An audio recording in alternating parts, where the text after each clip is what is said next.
Hello and welcome to the देजू classes. आप सभी का आपका अपना यूट्यूब चैनल देजू क्लासेस में स्वागत है। जेसीईआरटी रांची के द्वारा मॉडल सेट पेपर जारी किया जा चुका है।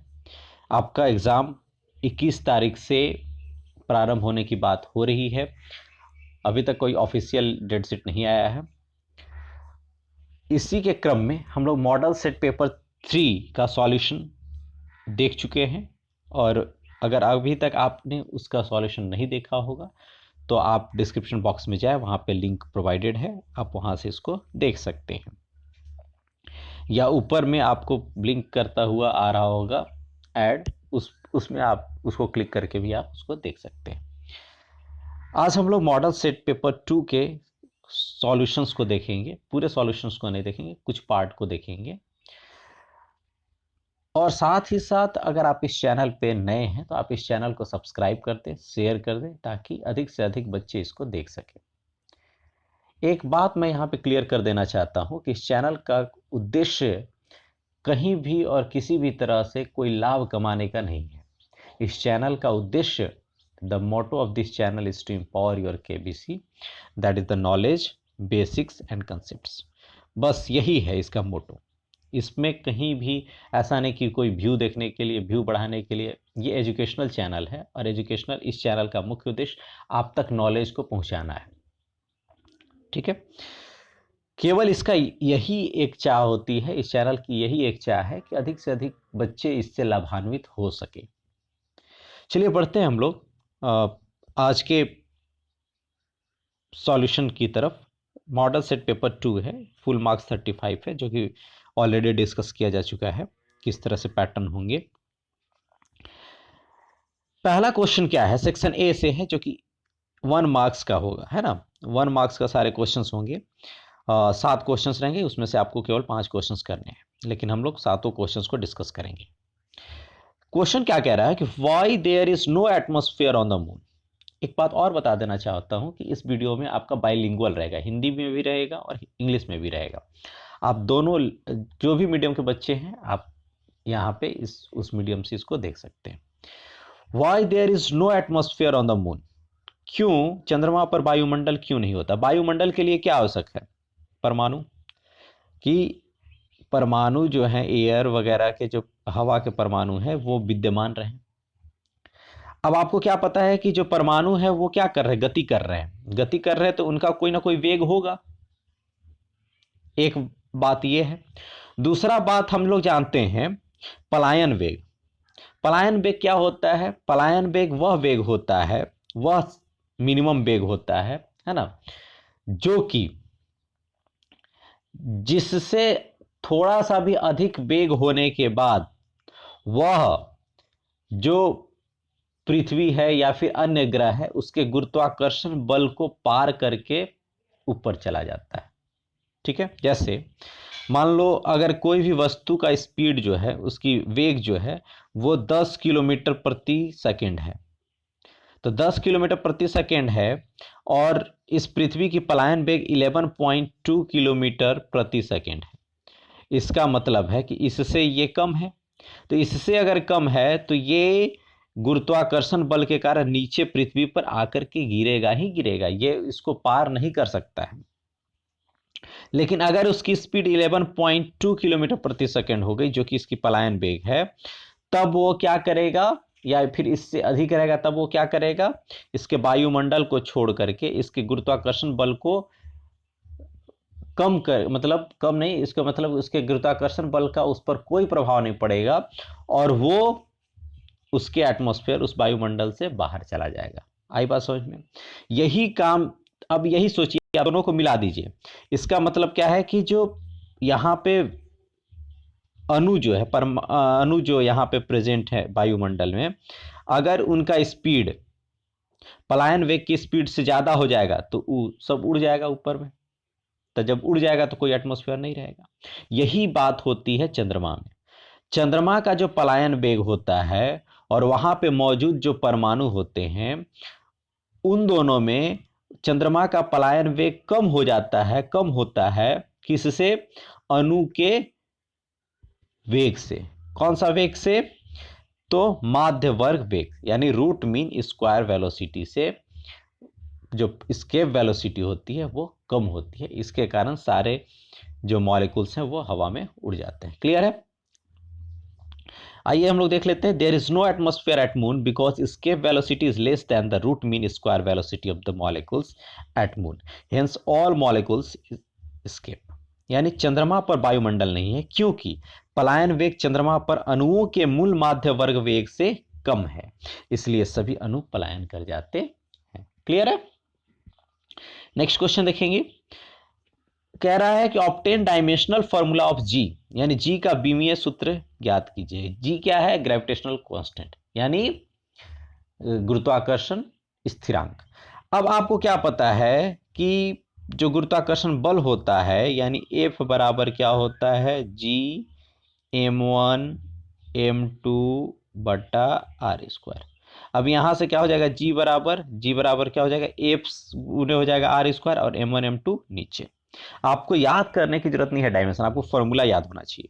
अब क्या है? एफ जब ऊपर हुआ तो फोर्स का क्या होता है? यानी बल का क्या होगा? ऐसा मात्रा केजी मीटर प्रति सेकंड स्क्वायर, यानी केजी मीटर पर सेकंड स्क्वायर हो गया, इनटू आर का क्या हो गया? मीटर स्क्वायर, तो मीटर स्क्वायर हो गया, बटा केजी स्क्वायर, यानी एक m1 एक m2 दो है ना, तो m1 m2 का क्या हो जाएगा? KG into KG square.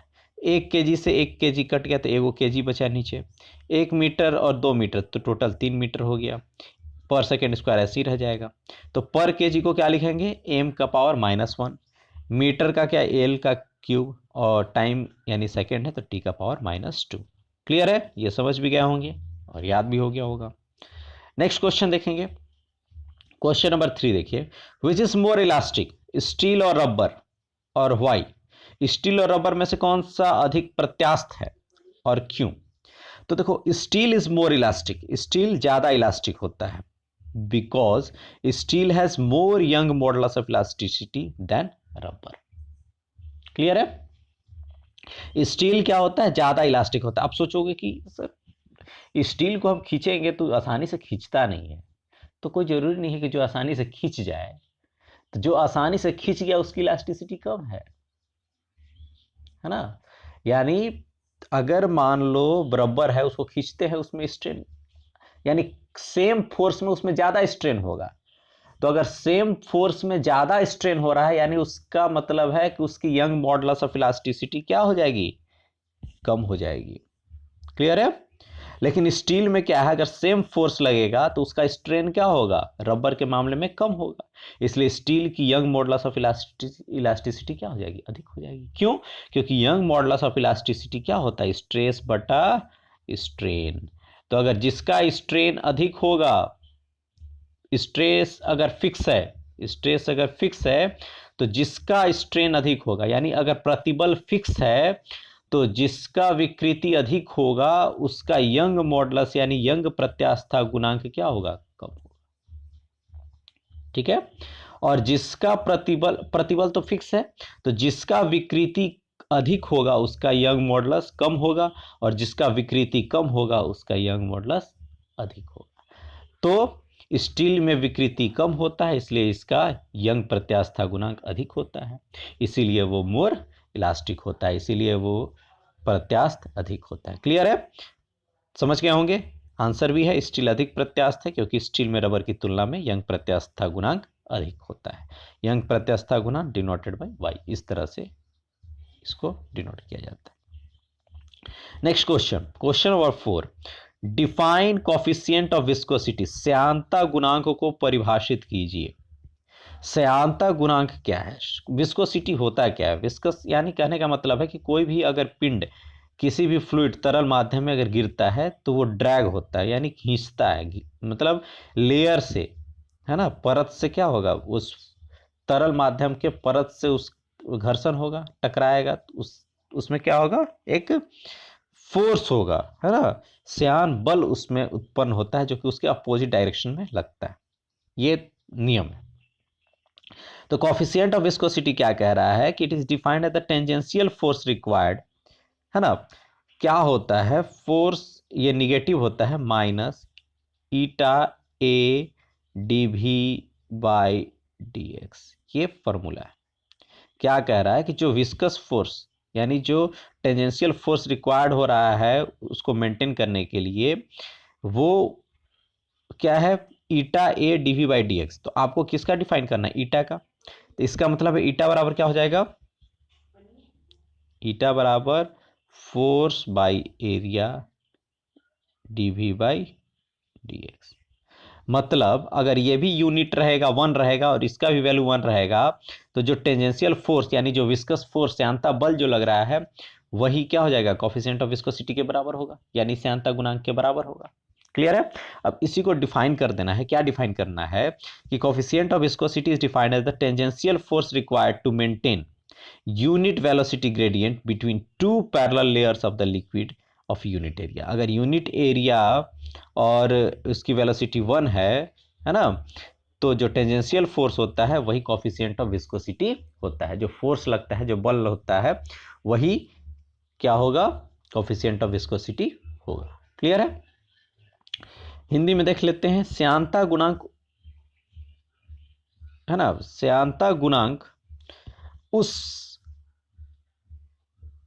श्यान बल को के बराबर है जो एकांक क्षेत्रफल की दो परतों के बीच तब उत्पन्न होता है जब उसके बीच वेग प्रवणता का मतलब क्या होता है, वेलोसिटी बाई ग्रेडियंट, मतलब डिस्टेंस, है ना।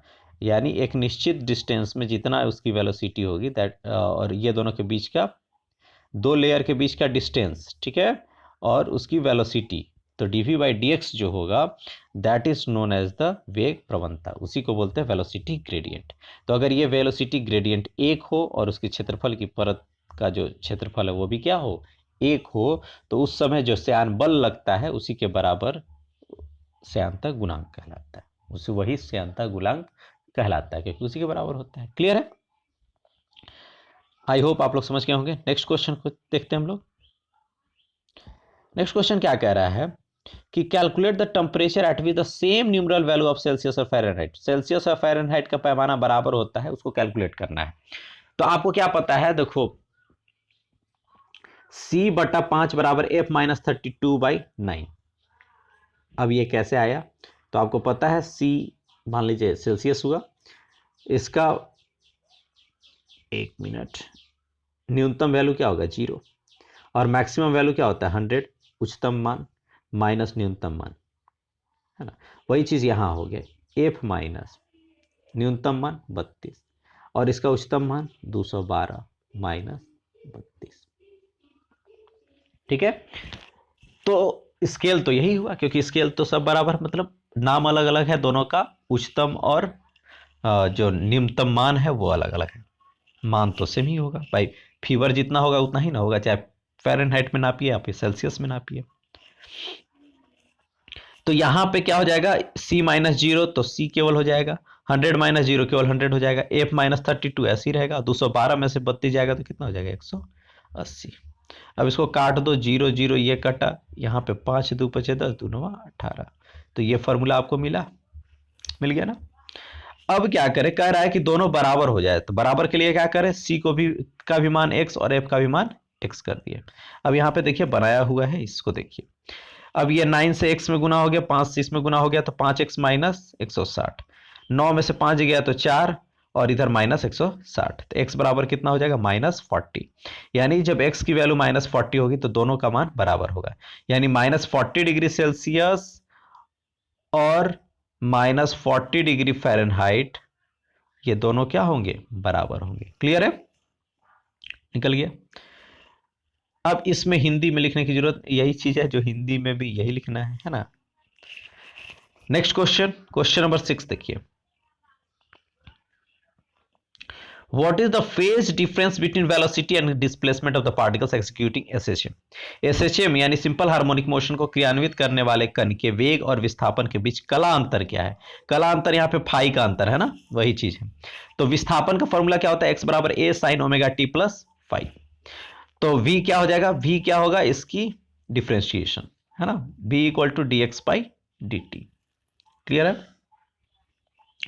तो v बराबर dx बाई dt, तो इसको डिफ्रेंशिएट करेंगे तो क्या हो जाएगा, a साइन ओमेगा टी का क्या हो जाएगा, cos omega t plus phi, और ओमेगा टी का क्या हो जाएगा, ओमेगा, तो a omega cos omega t plus phi. Maths में आप लोग पढ़े होंगे। अब क्या देखना है कि हम फेज डिफरेंस तभी यानी कला अंतर तभी निकाल सकते हैं जब यहां पे जो एंगल होगा वही यहां पे भी एंगल होगा। तो अब कॉस को हम लोग क्या करेंगे, साइन में बदलना शुरू करेंगे। अब साइन पाई बाई 2 माइनस अगर इतना करेंगे तब ये गड़बड़ हो जाएगा, तो फाइव हमारा निगेटिव हो जाएगा, फिर निकालने में थोड़ा दिक्कत होगा। तो हम चाहेंगे कि ये प्लस में ही, यहाँ प्लस है तो ये भी प्लस में ही रहे। तो ये प्लस में कब रहेगा और चेंज भी कब होगा, जब सेकेंड क्वाड्रेंट में जाएगा। तो sine pi by 2 plus theta जो होता है क्या हो जाएगा, सेकेंड क्वाड्रेंट में साइन पॉजिटिव होगा तो कॉस थीटा हो जाएगा ना। तो sine pi by 2 plus omega t plus 5 हो गया। अब क्या है, omega t plus 5, omega t plus 5, तो कितना का फेज डिफरेंस हो रहा था, पाई बाई 2, कितना का अंतर हो गया, पाई बटा 2 का। तो कला अंतर क्या हो जाएगा, पाई बाई 2। क्लियर है। नेक्स्ट क्वेश्चन नंबर 7 देखिए, right one difference between longitudinal wave and transverse wave. अनुदैर्ध्य तरंग और अनुप्रस्थ तरंग के बीच एक अंतर लिखें। आपको केवल एक अंतर लिखना है, तो आप उसका डेफिनेशन परिभाषा ही लिख दीजिए। लॉन्गिट्यूडनल वेव किसको बोलते हैं, ऐसा वेव जिसमें जो पार्टिकल्स हैं, वेव ट्रेवल कर रहा है पार्टिकल्स के बीच में ना, पार्टिकल्स के थ्रू, तो जो पार्टिकल्स हैं उनका वाइब्रेशन होता है। जब वेव ट्रेवल करता है तो पार्टिकल्स क्या करते हैं, वाइब्रेट करते हैं। तो अगर पार्टिकल्स का vibration along the direction of wave, यानी जिधर वेव का डायरेक्शन है उधर ही पार्टिकल ऐसे इस तरह से वाइब्रेट करते हुए जा रहे हैं, तो इसका मतलब है कि ये कौन सा वेव है, लॉन्गिट्यूडनल वेव है। लेकिन अगर पार्टिकल्स का वाइब्रेशन परपेंडिकुलर है किसके, direction of propagation of wave के, तो इसको क्या बोलेंगे हम लोग, ट्रांसवर्स वेव बोलेंगे। ठीक है, ये क्या हो गया, एक जो डिफिनेशन हो गया वही उसका डिफरेंस भी हो गया। दूसरा क्या बोलेंगे, बहुत सारा डिफरेंस है। लॉन्गिट्यूडनल वेव जो है वो रिक्वायर्स मटेरियल मीडियम, यानी अगर वैक्यूम में वो ट्रेवल नहीं करेगा, ट्रांसवर्स वेव वैक्यूम में ट्रेवल करेगा, है ना। दूसरा तीसरा क्या कह रहा है कि लॉन्गिट्यूडनल वेव जो है वो ध्रुवीकरण शो नहीं करेगा, लेकिन जो ट्रांसवर्स वेव है वो ध्रुवीकरण को शो करेगा। एग्जाम्पल लॉन्गिट्यूडनल वेव का साउंड वेव, है ना, ट्रांसवर्स वेव का लाइट वेव। क्लियर है। वही चीज यहां है, हिंदी में क्या हो जाएगा कि जब किसी माध्यम के कणों के कंपन करने की दिशा तरंग के संचरण की दिशा के लंबवत होती है, यानी परपेंडिकुलर, लंबवत हुआ तो ट्रांसवर्स यानी अनुप्रस्थ तरंग कहते हैं। ठीक है।